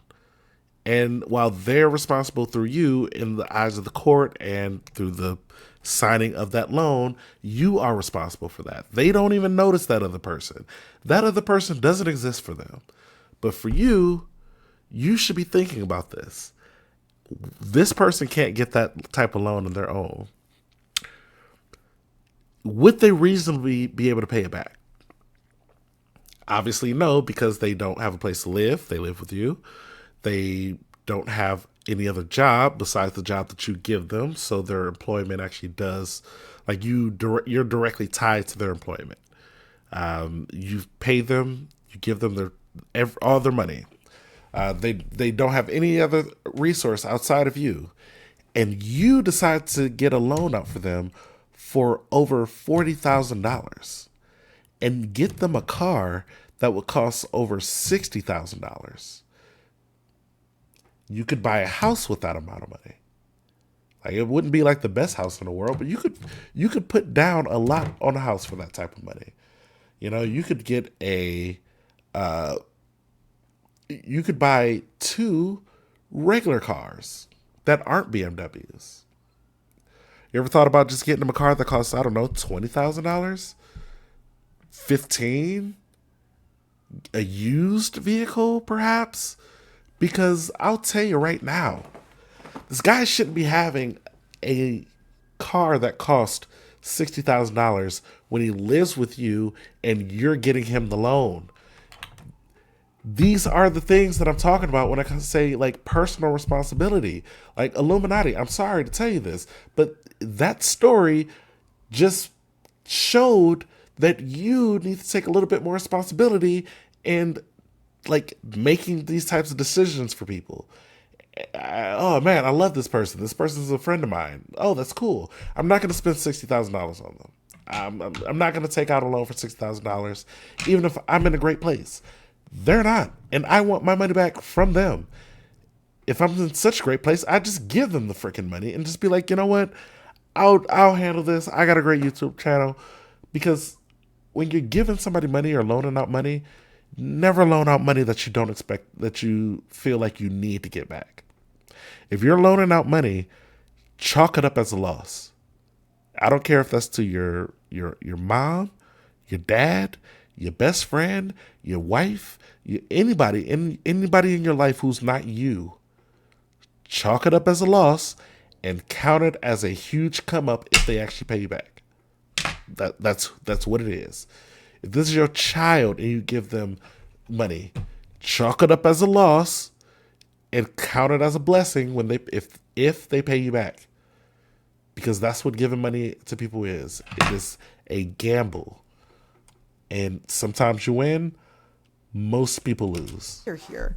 Aside from him accepting my job offer, this was the only legal documentation between the two of us. I will have all of the stipulations of our rent-to-own agreement on the screen now, but Just know that the most important thing was that after 2 years of consecutive car payments and following all of the stipulations, the vehicle title would be transferred over to Wonder, with the amount that we put into the car as well as payments on the car that I continued to make monthly. He would own the car outright with no lingering auto debt after that 24-month period. In a DM with me, Wonder later told me that if he hadn't accepted my job offer and my rent-to-own agreement, that he would still have an apartment, a car, and close to $10K in his bank account. I'd like to reiterate that unless Oz was charging rent without my knowledge, Wonder was living rent-free while earning $1,923.08 every other week, and would have to pay only $588.34 once a month. I don't claim to know the ins and outs of his finances whatsoever, and I very much was not involved with what he was doing with his bank accounts, but I fail to see how I could possibly cost him $10,000. In reality, the agreement I made with Wonder would have me lose $47,266.11. And again, looking back at this,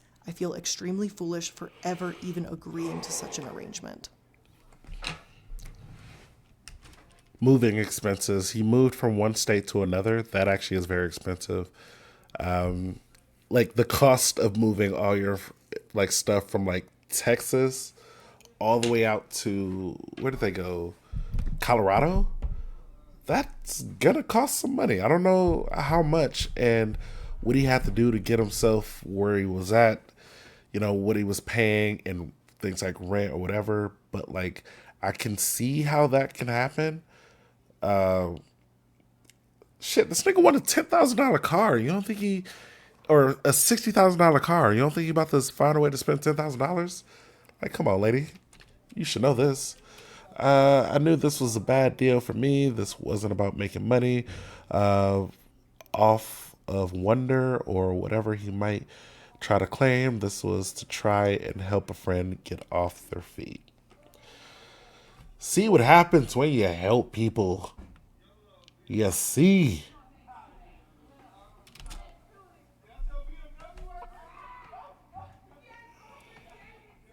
There were 2 outstanding instances that voided our agreement and constituted the repossession of my vehicle.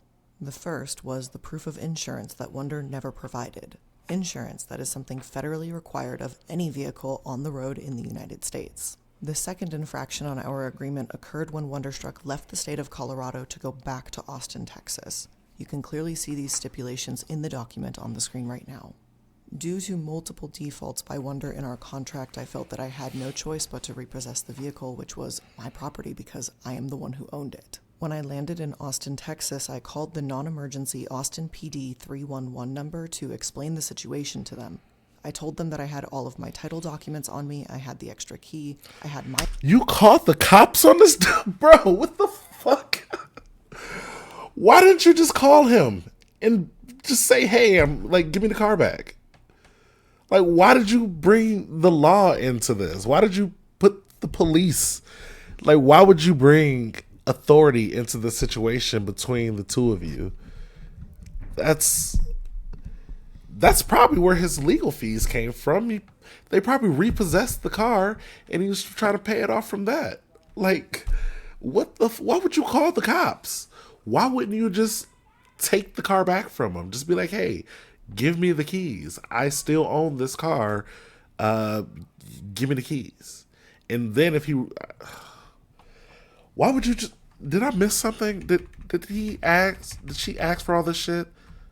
$88.34 once a month. I don't claim to know the ins and outs of his finances whatsoever, and I very much was not involved with what he was doing with his bank accounts, but I fail to see how I could possibly cost him $10,000. In reality, the agreement I made with Wonder would have me lose $47,266.11. And again, looking back at this, I feel extremely foolish for ever even agreeing to such an arrangement.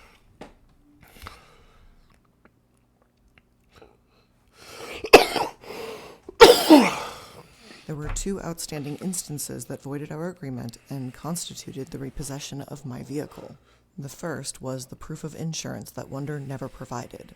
Insurance that is something federally required of any vehicle on the road in the United States. The second infraction on our agreement occurred... Remain physically...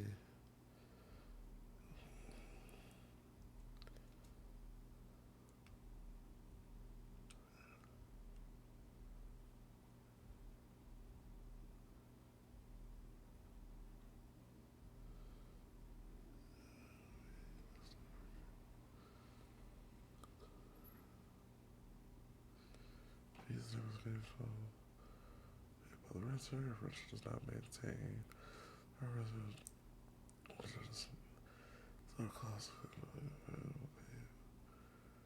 Okay, return. Be registered.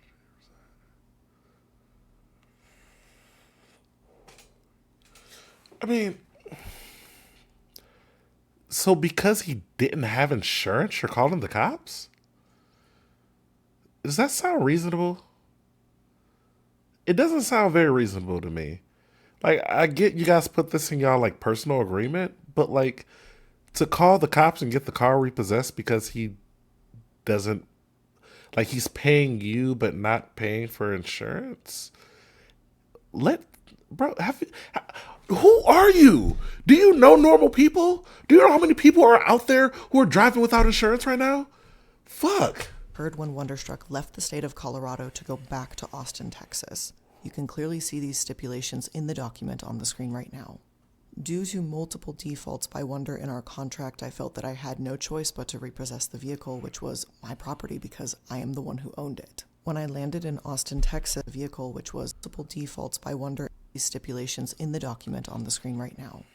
Due to multiple defaults by Wonder in our contract, I felt that I had no choice but to... In our contract. So it's not like he got caught speeding and they were like, oh, yeah, you don't have insurance. You, my boy, we got to do something about this. You just said, oh, shit, you don't have insurance on that by now, bruh? I got to get my shit back. Repossess the vehicle, which was my property because I am the one who owned it. When I landed in Austin, Texas, I called the non-emergency Austin PD 311 number to explain the situation to them. I told them that I had all of my title documents on me, I had the extra key, I had my insurance cards for the vehicle, and I asked them how I should proceed. They told me they were unconcerned as I was well within my legal right to collect my own property. They furthermore offered me a police escort for the repossession. You're legally right. I was able to collect the car on my own. So on July 29th, 2021, I was able to get a hold of my vehicle and I took back my property. I would like to take a moment to bring up the condition of the vehicle upon its repossession. Within 1 month of using the vehicle, the car was visibly soiled, trash was littered in the car, it contained dirty clothing which consisted of I think 2 pairs of dirty boxers and maybe 3 mismatched socks. There was also a huge crack that went across most of the windshield, and for some reason the glove box compartment in the front passenger seat was somehow broken. The state of the vehicle was shocking, to be honest, but at this point I was just happy to have my car back and know. Guys, I may be a little less sensitive, but the state of this vehicle does not seem shocking.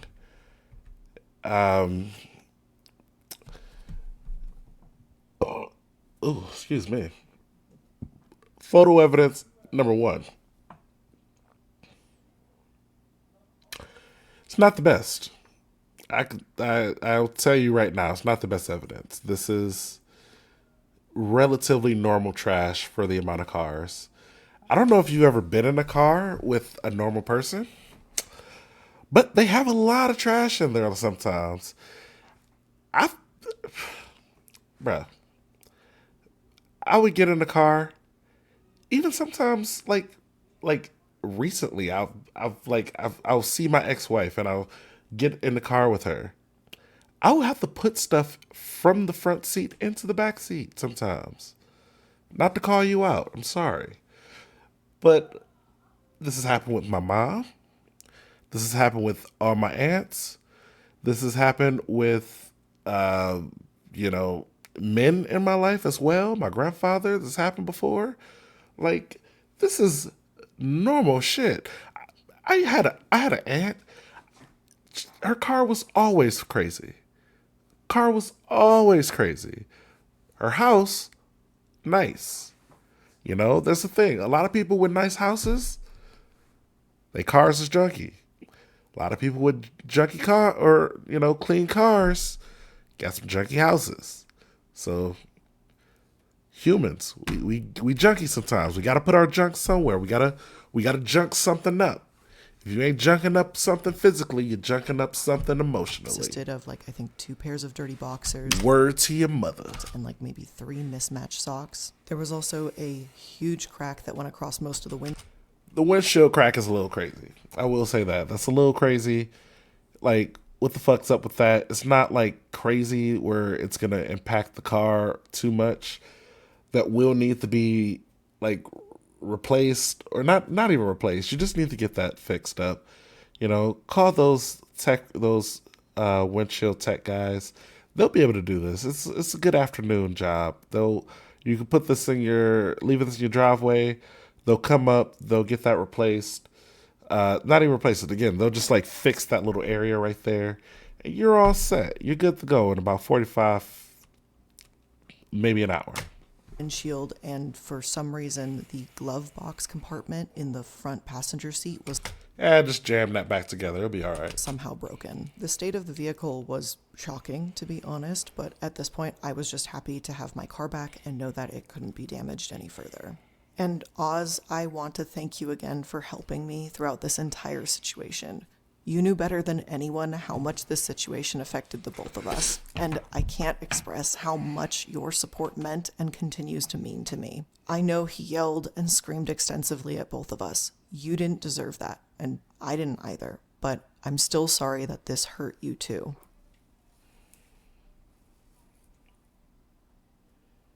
I just want to give a quick trigger warning here for the mention of suicide and suicidal intention. After the car was back in my possession on the 29th of July, Oz and I received numerous messages from Wonder, which will be available in the Google Drive. What I specifically would like to highlight is that he insinuates that he had intention to and was taking action to arm himself to end his life. In a message directly with me, he explicitly told me that, quote, I was legit trying to get into my dad's gun cabinet to fucking kill myself. Either way, out of concern, I called the Austin Police Department non-emergency line to ask for a wellness check. And when I explained Stop calling the cops. Blair, Illuminati, be a person sometimes and speak to these people. Like, stop bringing non-emergency lines into this shit all the time. Go reach out to this dude. At this point in your story, I'm pretty sure you just got the car back. Were you not able to like go to where he was to make sure he was okay? You're bringing the law into this. operator I'm telling you, the consequences could be worse than you think. what was the situation at hand, they immediately transferred me to the 911 dispatcher. I then read the messages to them, and I gave the 911 operator the last known place of his residence in Texas, which was his dad's house, to perform a wellness check. The operator then told me not to arrange anything unless the police force is present. In his messages, Wonder states that he received a call from his therapist, which ultimately pulled him out of his intended plan. And Wait. Hold on. Within the same fucking message that you called the cops, he said his therapist called him and was able to help him? Then why would you call the fucking cops? Why? Why would you call the cops if in the message he says, I legit am trying to get into my dad's cabinet to fucking kill myself because the stress of it and knowing that a mistake I couldn't control would possibly result in even more pettiness from a near 1 million subscribe was just too much. That means you're stressing him out too much. But thankfully, his therapist was able to help him. Why would you go ahead and call the police when the situation was handled within the same message that you're currently reading?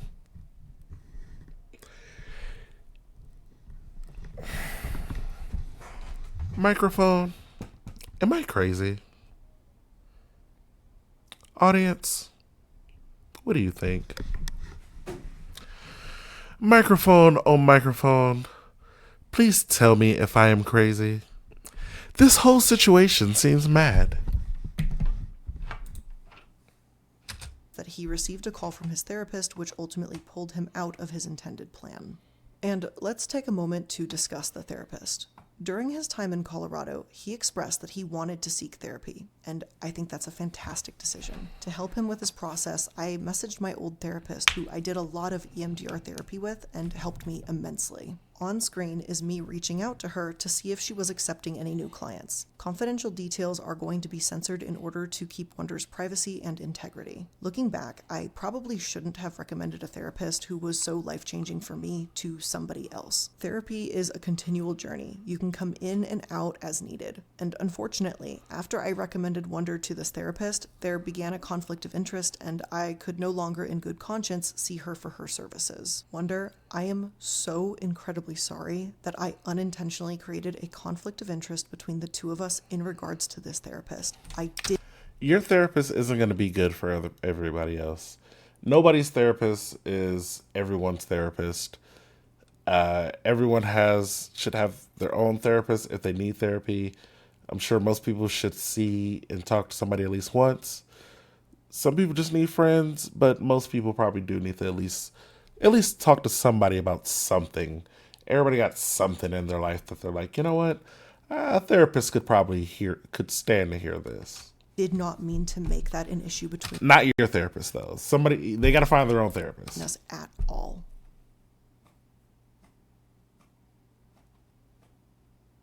When Wonder arrived in Colorado, to say he packed lightly would be a bit of an understatement. He arrived with barely any clothing, no food for his dog, not even a collar for his dog, just a bandana. As Wonder mentions on Twitter, that short amount of time we lived together was absolutely a nightmare. The tension began with our dogs and his unwillingness to help ease the situation between our pets. I did everything I thought of at the time to introduce James and Casper in a way that facilitated a good relationship between the dogs. They met on neutral ground at a dog. Okay, guys, this part actually, what she's saying right now is hearsay. There's no evidence of what she's claiming right now. As far as she hasn't brought anything up so far. She may bring it up in a second. But this is all hearsay. He could literally just say, I did try everything I could to make sure the dogs were cool, and she actually didn't do anything. He could say that the other guy who was in the situation did absolutely nothing or made the situation worse. Anybody could just say anything right now because you're talking about two dogs. Park and only had supervised play at the house. Wonder did not want to facilitate the dog play, so this really only happened under mine and Oz's supervision. And when both myself and Oz would leave the house and Wonder would stay home, he has multiple times locked Casper away in an empty room while James got free roam over the entire house. I don't want to claim that I'm any sort of dog specialist, but I do know that James was the new dog in this house that Casper had already been living in.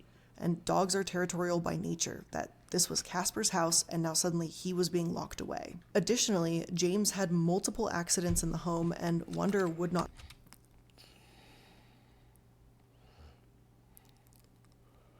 Good thing we were meeting up there.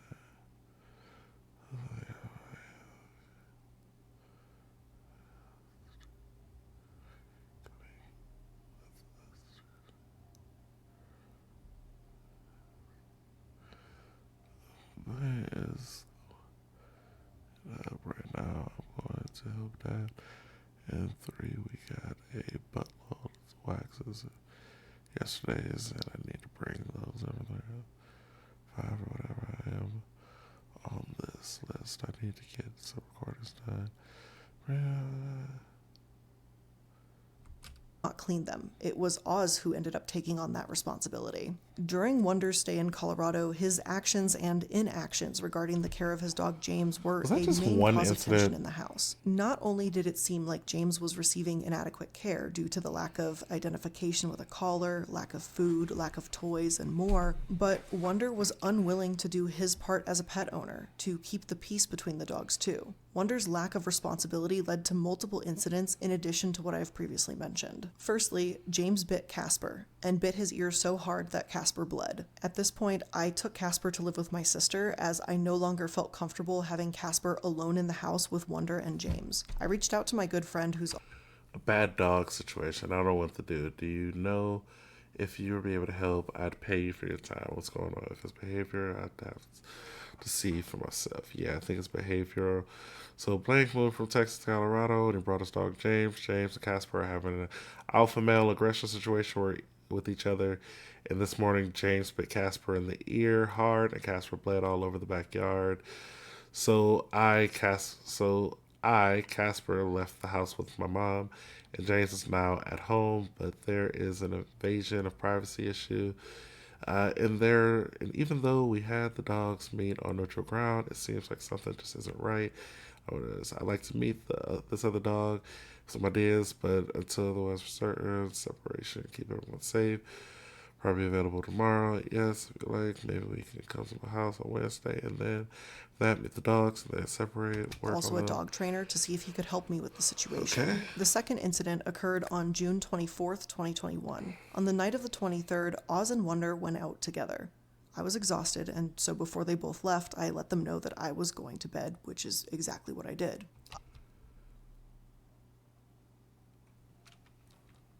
Tell me you didn't go to bed knowing that you have two aggressive dogs that don't like each other in the same household, and you didn't lock one of them up.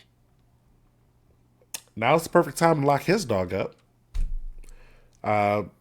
But I know you're better than you're not gonna tell me that you just went to bed and had these two dogs downstairs or wherever else in the house that you knew were aggressive with each other, and an incident happened while you were in bed and they weren't there.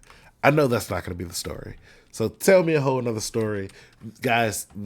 Watch, she's going to tell a whole nother story because I know that couldn't have been the incident. I was woken up at 2:30 in the morning by Oz because Wonder was panicking because James was gone. Wonder admitted that he took James outside to go potty, then having forgotten he had done so, he left James outside while Wonder left the house with Oz. That means that he left his own dog outside unsupervised for hours on end in the middle of the night. If I was aware that James was outside unsupervised, I would have done everything to ensure his safety and brought him back inside. There was unfortunately nothing I could do as I was already downstairs in my room sleeping by the time this was all unfolding. When I was woken up by Oz, I got on the Nextdoor app and I immediately made a post to try and locate James. Got a response around 10 a.m. the next day with a call from someone who had thankfully located James. The only evidence I have of this series of events is photos of James that Wonder sent to me at 3:05 in the morning on June 24th, because I needed some photos to post on Nextdoor. As for the photo that Wonder posted claiming that I live in a hoarder home, I want to clarify that, as previously stated, Oz and I had only started moving into the home around mid-April 2021. I still had my room from a shared lease with multiple roommates until June 1st. During Wonder's stay, I was still in the process of moving in and unpacking. Furthermore, the photo he shows is a photo of a room that wasn't lived in by anyone in the house, and it was being used as a temporary storage and unpacking site while everyone was moving in. To further exemplify this, I would like to show you some photos I have of Casper in my room from that same time. And I would like to highlight a couple things, which I feel this is very nitpicky, but because this was brought up in such a manner, I feel that this is kind of the way to dispel this. And again, normally I wouldn't point out small things like this, but I really feel as I need to. If you go ahead and look at the sheets on the bed, it's not the same ones as the one that are on the floor in the photo he took. At the time, Colorado is still very cold in April, and I had a full goose down comforter on the bed. And as you can see with photos of literally Casper's Instagram with the tagged dates on it below as well, you can see that my bed also, albeit a bit gaudy, has a silver headboard with little little crystals and mirrors and silver tuffeting. I feel the need to point out these minor details since the out of context photos of the house being moved into are being used as a way to show that I'm a supposed monster and that, quote, my home is a mess, like hoarders bat. This is just two people taking shots at each other. He's saying her house is dirty. She was saying his car was so disgusting. They're both equally the same. Like, honestly, this looks very realistic. This looks like a place that I've seen people live before. I highly doubt you have one sheet and one cover. I have a feeling you have multiple sheets, multiple covers.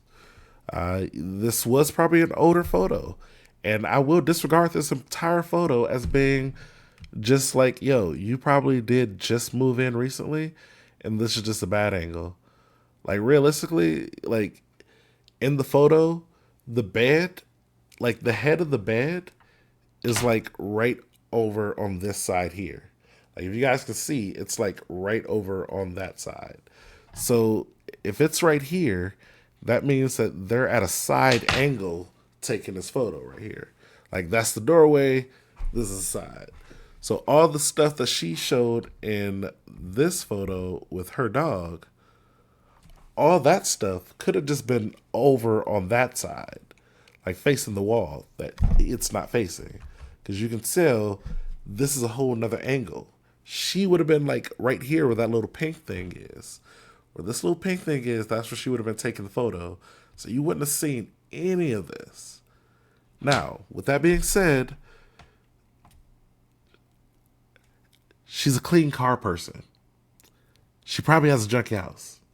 Like, let's just be real here. But is this like something to bash somebody over? To be like, oh, you're a bad person? No, this type of mess, you can clean this up before you even have guests. Put some things in some boxes, close that drawer over there, put some of these shoes away. You know, that's just normal mess that anybody could have, and you can just clean that up real quick. If you're a normal person and nobody's around, and I don't know, maybe you've been a little bit depressed because you got a huge YouTube channel you got to maintain, this is a very normal room. I wouldn't even clean this up before people come over. And just, what was the point of this wonder? Why would you even bother posting something like this except to humiliate me? This was a room that we told you we were using to move, and we let you know it was off limits to you. That photo alone shows your consistent lack of respect for Oz's and my boundaries. And Wonder, I am sorry that I was ever friends with you. My short involvement in your life clearly caused you so much harm and emotional distress, and I never want that for any of my friends, past or present. And for that, this isn't a real apology. This is I'm sorry for knowing you. That I again want to apologize. I hope you find peace. Now, again, I don't know any of these people. I subscribe to Illuminati, you know, but I'm just calling this how I see it. This final section and this final person will be the hardest for me to address, so I plan on keeping this brief. Oz, you were right. I am afraid of looking stupid and weak online, and yet I am those things right now. You've been with me through a lot of really intense and personal situations in my life. You were there throughout the entire process of my mom's cancer diagnosis, her various treatments, and hospitalizations. And I know there were many times when I had to run out the door suddenly because there was a crash cart in her room and they didn't know if she was going to make it. And you said you'd stay at the house and watch Casper so I could go to my mom. You were there for Casper's various hospitalizations when he would get sick throughout the years. And you helped me through a very difficult surgery recovery. I just want to say thank you for always being my support through all of my ups and downs. I know that a lot of these personal situations in my life left me very thin and sometimes irritable, and I want to say thank you for supporting me through it and talking me through some really hard times. Your support and your friendship meant more to me than I think you'll probably ever know. I'm gonna miss all the fun things we used to do, eating way too much cheese at the melting pot. I'll miss you teaching me how to play Command and Conquer and playing it, and how you've always obviously been Casper's BFF, and you know how Casper is not afraid of Oswaldo. We're both gonna miss you a lot. The truth is, like we've privately discussed before, I always hoped that we'd be able to reconnect again in the future and mend our friendship. I meant that when I said it to you, and I believed you when you said it back. Even after everything that's happened, you were the one person that I always thought we could just get it and pick back up where we left. And unfortunately, I think that ship has sailed. Oz, I miss the friend you were to me, but I think this makes it clear that we finally need to cut all ties. Guys, that was the most genuine apology, the most sincere thing I feel like she said this whole video. And that wasn't an apology. That was simply her saying she pretty much broke up with this guy.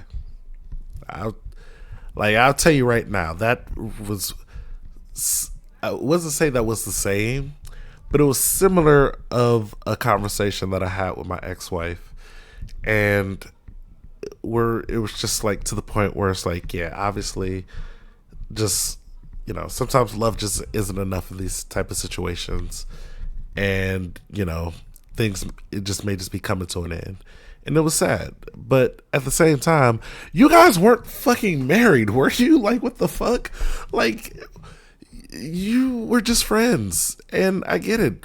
Friends are hard to replace, but they're not. You didn't say anything that was like. You just said we're not going to be friends anymore. You just said I'm breaking up with you. We're not going to be that cool anymore. We can't be to that level anymore. That was the most genuine thing you said, in my opinion, this whole video. So, to finish out this very difficult video for me, I want to once again just say I take accountability for my actions. There are absolutely some stupid and dumb things that I did. And sometimes I do react a bit impulsively, and that does tend to backfire on me. I am disappointed in my behavior, and I hope that I can learn from all of this. I want to own up to my faults and take responsibility for my actions. Furthermore, I want to take responsibility for my own involvement with a crowd I am happy to no longer associate with.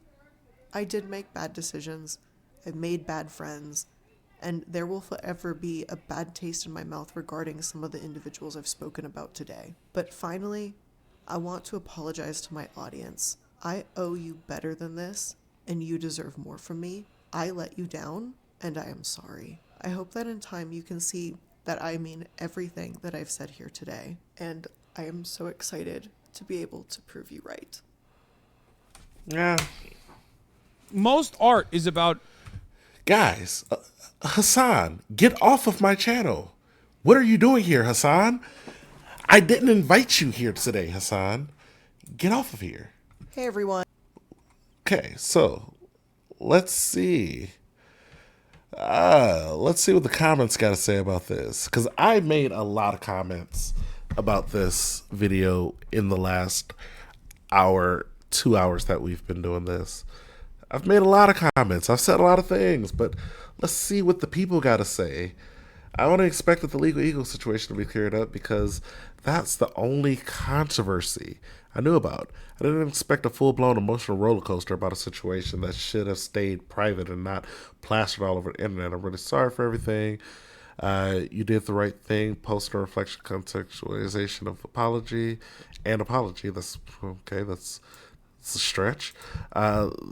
This to show all the more, okay, the whole situation, what disarrangement in the past few weeks, a lot of people who are close to her have made videos of experiences with controlling, would have used that goes back years and stuff, okay. Got their full support.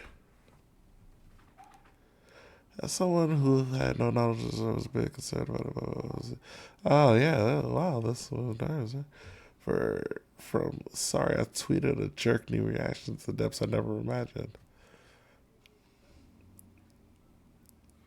They didn't want to have piss when the person is happy with you. Yeah. Yeah.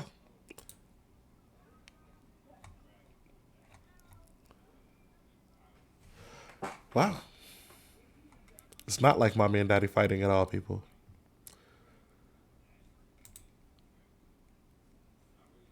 Yeah, get some standards.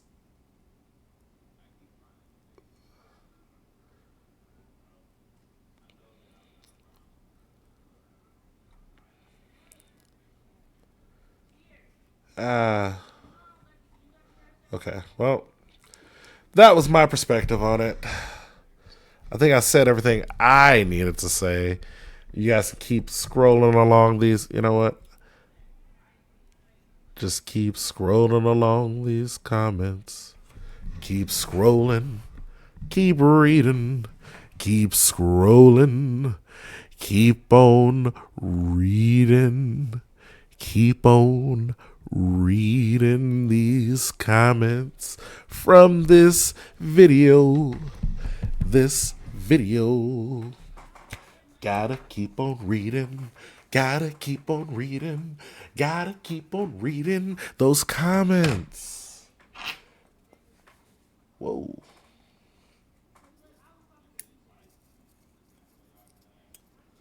Guys enjoying those comments? Enjoying what she's saying right there? You liking the things that the people are saying? When everyone else is the problem, it's a good time to look at the mirror. I will say, that's a good comment. Personal responsibility goes a long way in every situation she just said.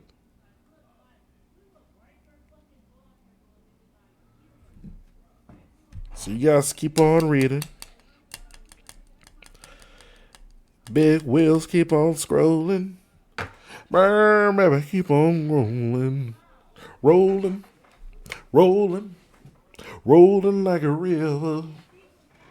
Rolling. Rolling. Rolling on a river. I said rolling like a river. It's rolling on a river, goddammit.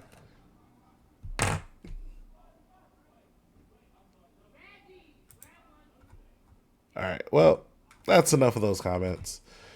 Now, back to what we were getting to before. RIP to Jerry Springer. Great guy.